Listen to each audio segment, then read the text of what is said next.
I'd like to start out by saying thank you for that lovely introduction, Judy. It has been a real privilege to work with the staff at the McFaddin-Ward house. I have learned, just like Judy said, that you have to wear many hats and do many things in the museum, and honestly, I think I've learned more in 10 weeks than a year and a half of grad school about being in the museum. So I really appreciate this opportunity, and thank y'all again for working with me. So we're going to talk about the exhibit. This is called Home and Away. It is about the contributions of the McFaddins in the First World War, and also just the town of Beaumont as well. Now, I'm going to give you a little introduction. World War I began in 1914 when the European powers that were in charge at that time, France, Russia, and Great Britain, as well as Germany, Austria, Hungary, and the Ottoman Empire, began having squabbles over imperial holdings in places like China, Africa, and even Central America. And what basically set off the war was in 1914, the Archduke of Austria-Hungary, Franz Ferdinand, was visiting the Serbian capital of Sarajevo. He was killed by a Serbian nationalist, and so what ended up happening is Austria and Germany went after Serbia, which brought the Russians in on the side of the Slavic Serbians, and when Russia decided to attack Germany, these alliances, again we have France, England, and Russia versus Germany, Austria-Hungary, and the Ottoman Empire. What is the United States doing from 1914 to 1917? Well, let's take a look. President Woodrow Wilson believes that the United States needs to stick to its guns and say, you know, we have the Monroe Doctrine, we are going to stay out of Europe. We do not want to be in this.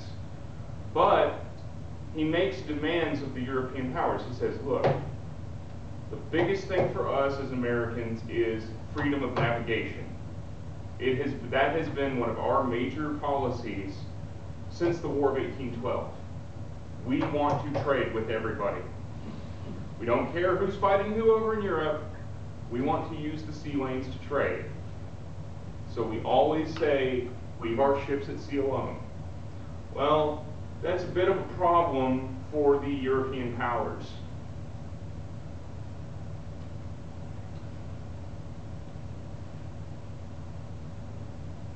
Okay, the reason that's a bit of a problem. First off, Germany, Austria-Hungary, and the Ottoman Empire are pretty much landlocked by the British Navy and other allied navies that are working together.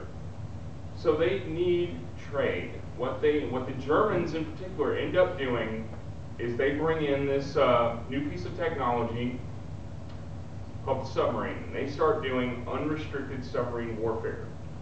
May 7th, 1915, the RMS Lusitania, which is a passenger ship that travels from New York to Liverpool on a regular basis, is sunk off the coast of Ireland. Over 100 Americans are killed when this ship sinks. Now, lots of people in school think, oh, well, the Lusitania is what gets the Americans into the war. The issue with that is there is a laundry list of ships that are sunk between American and British ships that are sunk between 1914 and 1915. We have the RMS Lusitania, which we've just talked about. We have the USS Ancona, the USS Arabic, and the RMS Essex.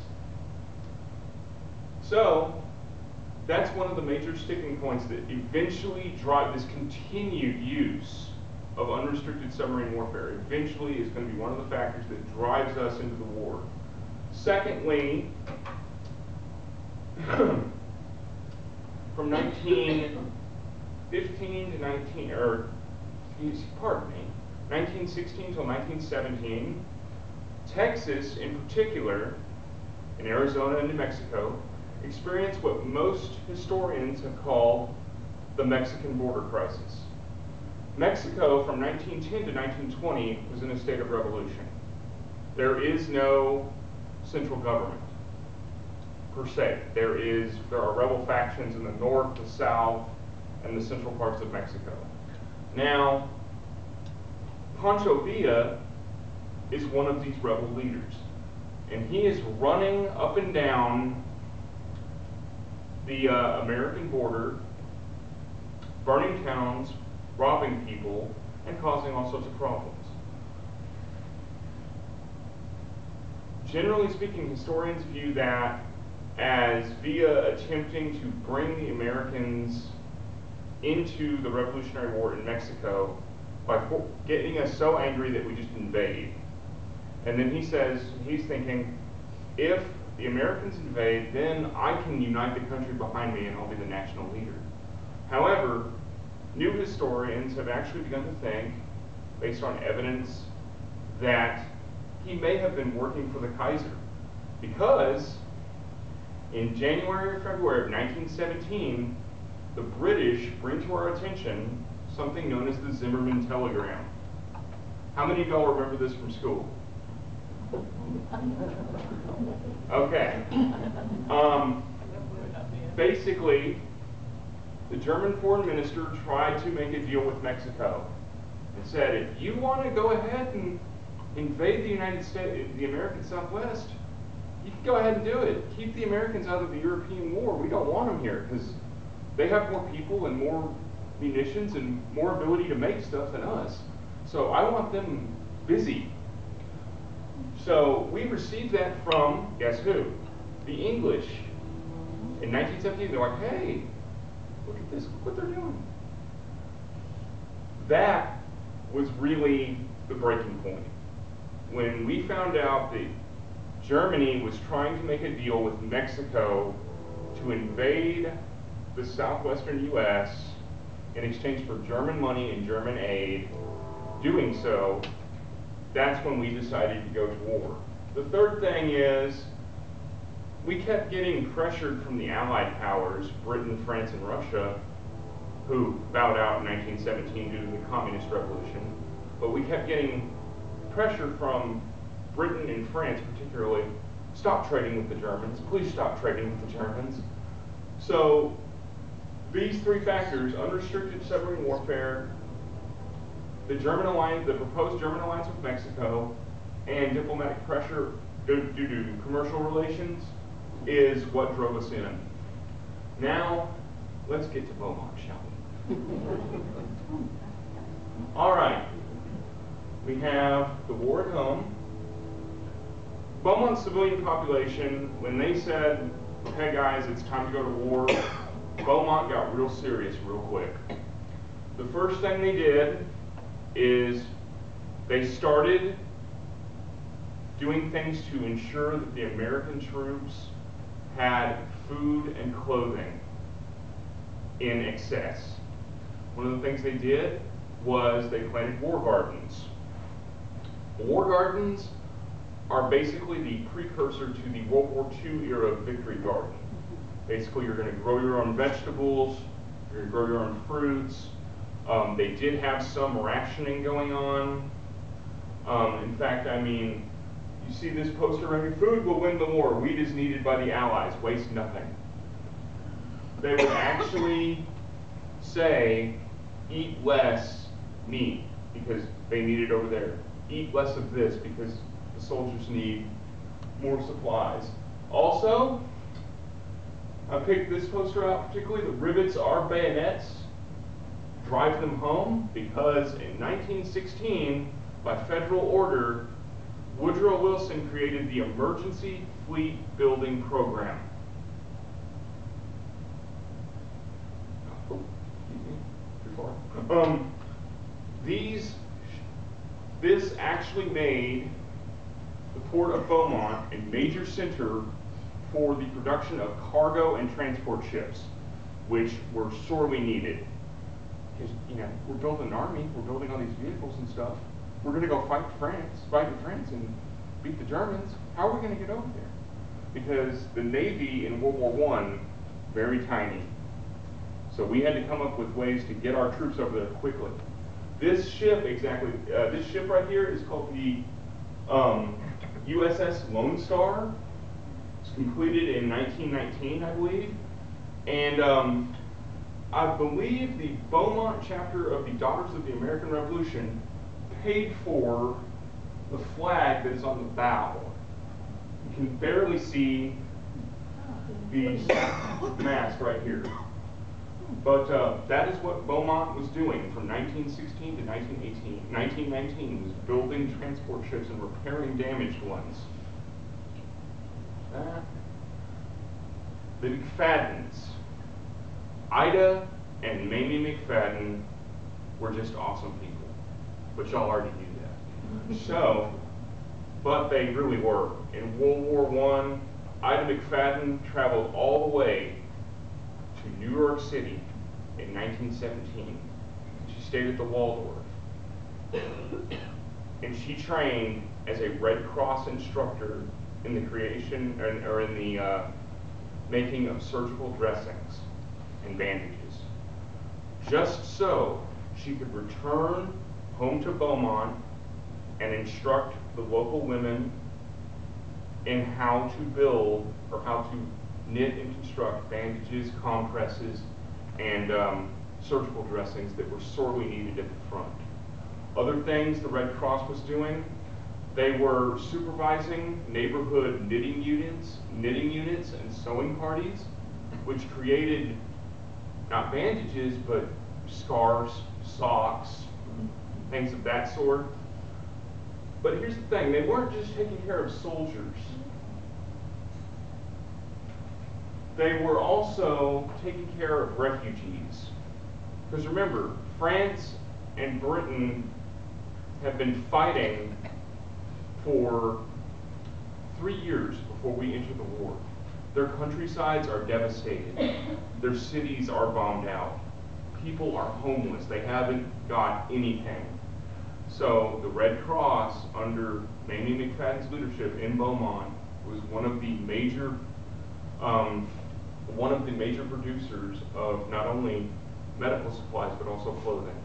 In fact, I read a statistic that was just mind-blowing to me. During World War I, the American Red Cross generated over $400 million worth of money and material for American troops and refugees. They also sent over 23,000 nurses and ambulance companies to the front, where they actually, civilians working for the Red Cross, sustained 400 casualties from our indirect artillery fire because the hospitals were so close to the lines. That's important. This is one of the major reasons that we won World War I right here. It's all the stuff that was going on at home, and particularly the shipbuilding and the Red Cross. These are some service announcements. Apparently the soldier doesn't need bandages and bullets, he also needs some books, a little bit of reading material. Of course, socks are important. But they also, the media got involved. If you read the Beaumont newspapers, which we have in the McFaddin-Ward House archives over in the curatorial, the Cobb, I'm sorry, can't remember what it stands for. But we have those archives, they're open to the public for research. If you read the ads, you will find numerous advertisements, numerous reports, almost on a daily basis, that say, hey, if you're going to help with the war effort, do these things in your house. Save your unused fats. Now I have a question. Why would we want to save unused fats? Unused meat fats. Why would we save that for a war effort? Does anybody know?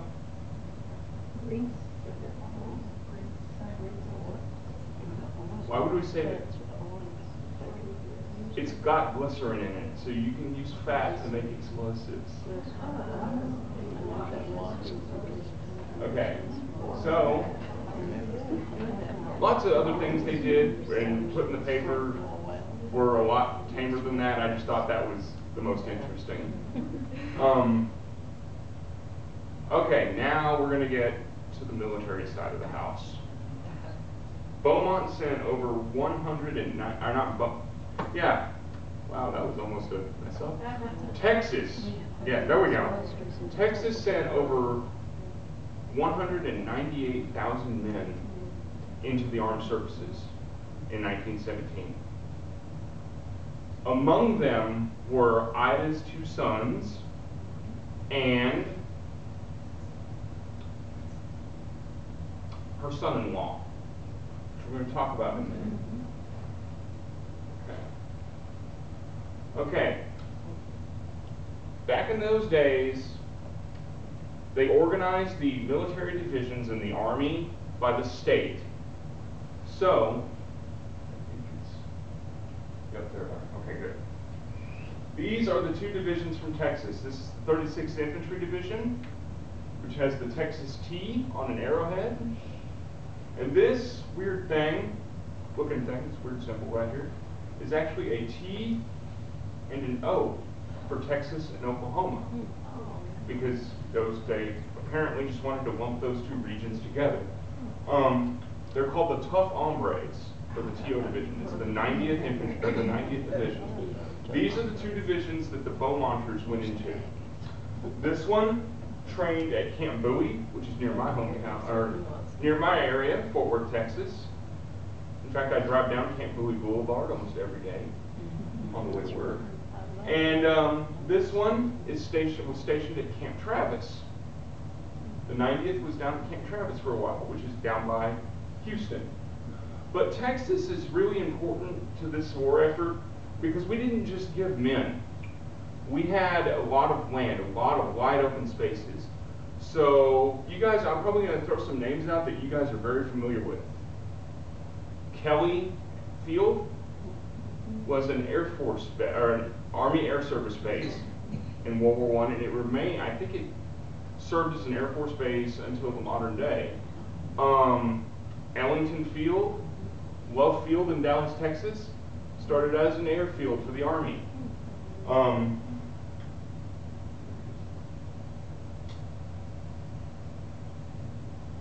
But basically, we provided a lot of wide open spaces for them to train their troops to get ready to go. And we did this again in the Second World War. Okay, now we're going to get to the boys. The first son, WPH Jr., Harry, enlisted in the United States Naval Reserve following his graduation from Rice Institute.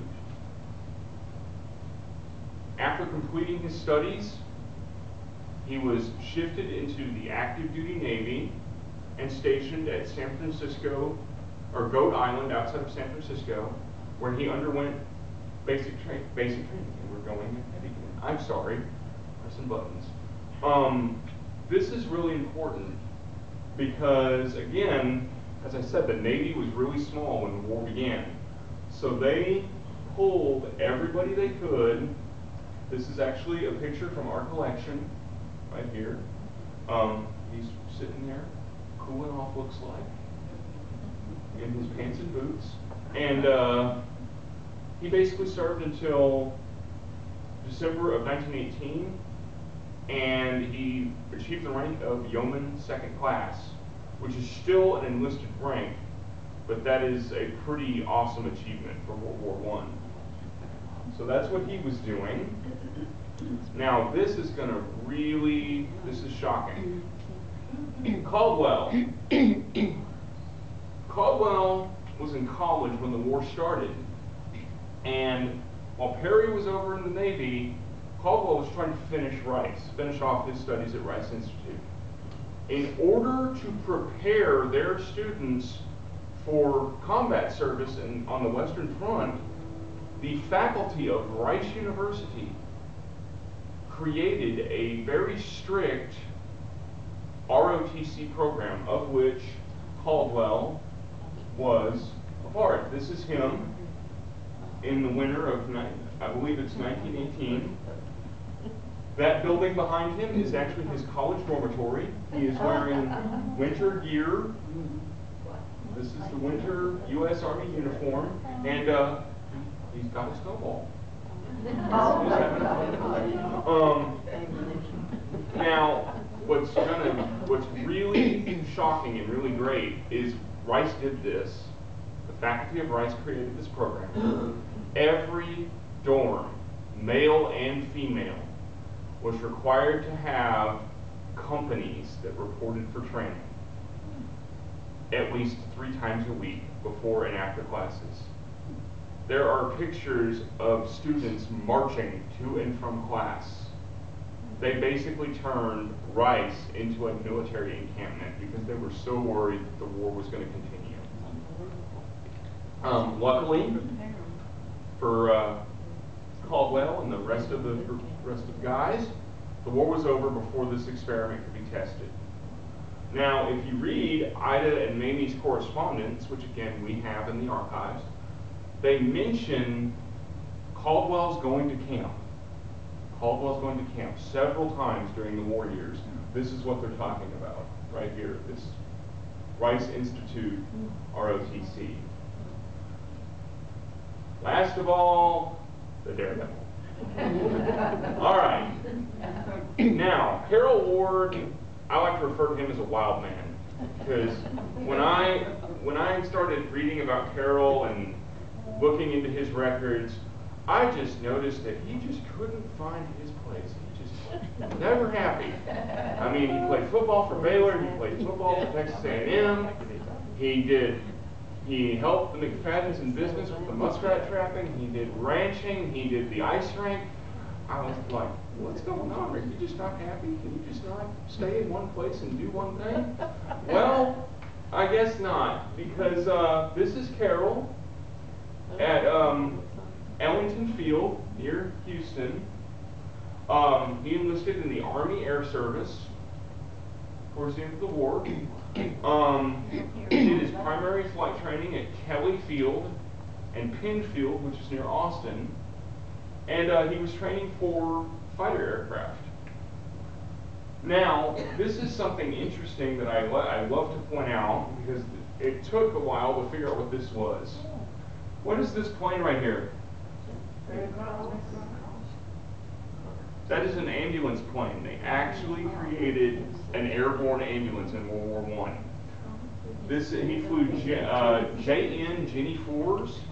If he had actually seen combat, if he had continued to train and the war was still going on, he would have flown a French Newport 17 or a SPAD 7, which is another French aircraft, because strangely enough, the birthplace of aviation, America, we didn't really like airplanes at first. So we didn't have an airplane that we thought was good enough to be a fighter. So what we did is we said, hey, guys over in France and England, you guys give me those really good planes that you've been using for 3 years, I'll give you engines. So the Europeans were like, wait, you have factories and you're building engines, right? Cool, ship them over. We don't have factories to build engines. We can build planes, but we can't build engines. So, but these are the training planes, and this is Ellington Field. This is the flight line. I'd just like to say that, you know, this project has shown me that it's not just the military that wins the war. Because I'm, like Judy said, I'm a military historian. That's what I've been studying. This research has actually proven to me that it takes the people at home just as much work and effort as it does the guys on the front lines. And I believe that the McFaddins are great examples of that through their service in the Red Cross and just in the city of Beaumont. That's all I have. Does anybody have any questions? Yes, ma'am. Not a question, but I'd like to say, it was called the home front. The home front, because the war was at the front, you know, but all the people working at home, and Yes, you ma'am. talked about the sewing groups, and I know in the Second World War it was called Knitting for Britain. Before we got in the war, the women were knitting to send to the British soldiers. It was called Knitting for Britain. And so much of it was, you mentioned saving one thing and like not eating meat so much. We had meatless Tuesdays. And people were not to eat meat on Tuesday. And you had a substitute like macaroni and cheese or something like that. But there were also scrap metal drives. And the school children all participated in that, and it was one classroom against the others, you know, who could collect the most. And it was all piled onto ships and sent, you know, wherever the centers were. And patriotism prevailed everywhere. The songs, and you had one thing that said "over there," and there was a song, you know, over there, send the Yanks. No, it was send the Yanks, send the Yanks, send the Yanks.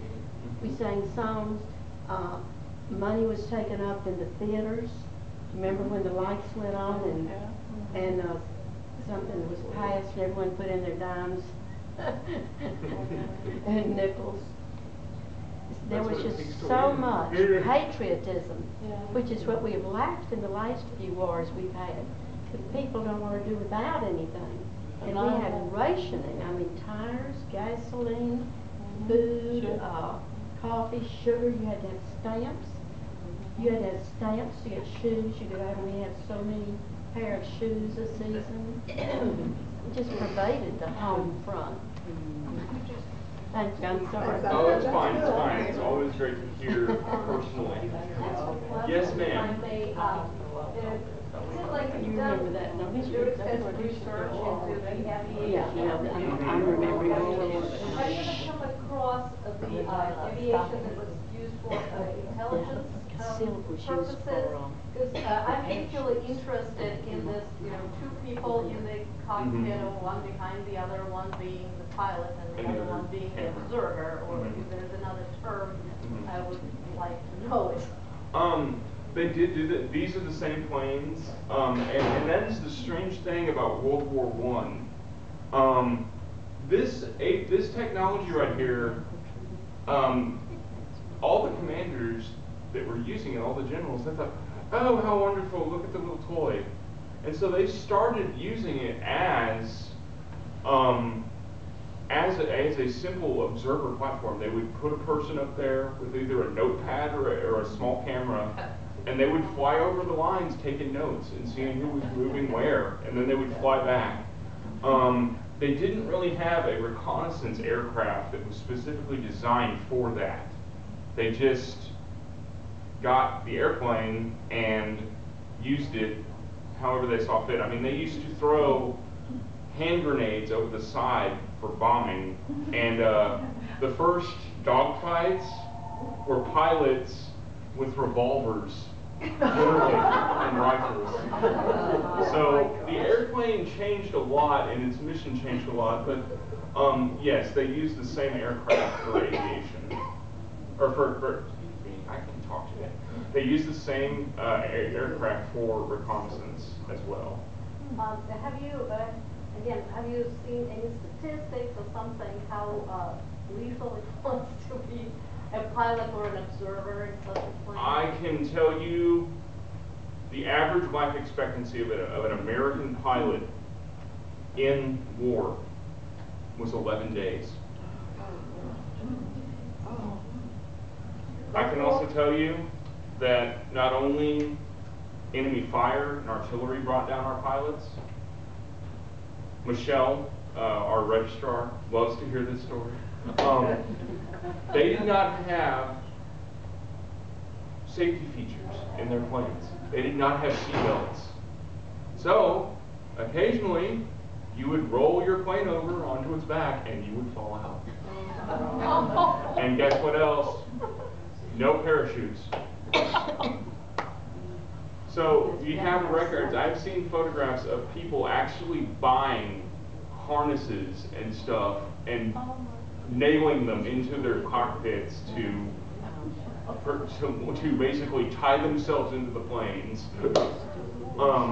So being a pilot was quite hazardous. Are there any other questions? Comments? Okay.